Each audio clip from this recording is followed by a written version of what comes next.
SOJ Boyang Remalya parang basang sisiw na napaligiran ng mga agila. If I may, Mr. Chair, on state witness discharge and restitution. While restitution is not a statutory prerequisite for discharge under Rule 119 or admission under RA 6981, it is sound prosecutorial practice to require it as a condition for recommending state witness status.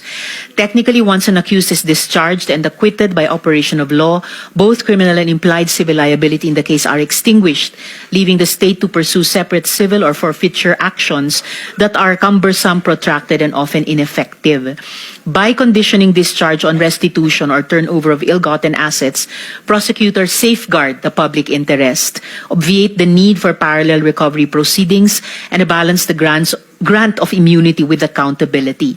This practice ensures that while the state secures indispensable testimony, it likewise secures tangible recovery for both government and the offended parties. Mr. Chair. To which you agreed on, Secretary Boy. Yes, sir. What did you agree then? Sir, that it is no longer. Even though it is not found in the specific provision of the law of the Witness Protection Program, of course there are provisions that touch upon it somehow.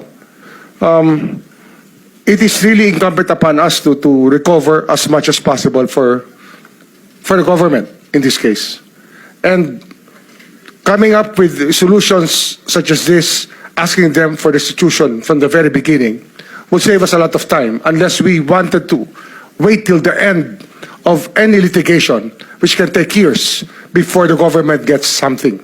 So that is, sir, I think that is a sound practice, sir. How will you do that? For example, in the case of the Discayas, how much are you going to ask them to restitute?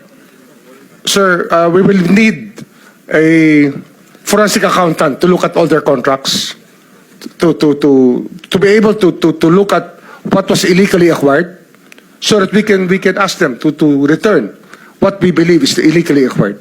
Considering that the law is very explicit about this, that in applying for witness protection, restitution is not there, because restitution will come in only after the case has been resolved by the court.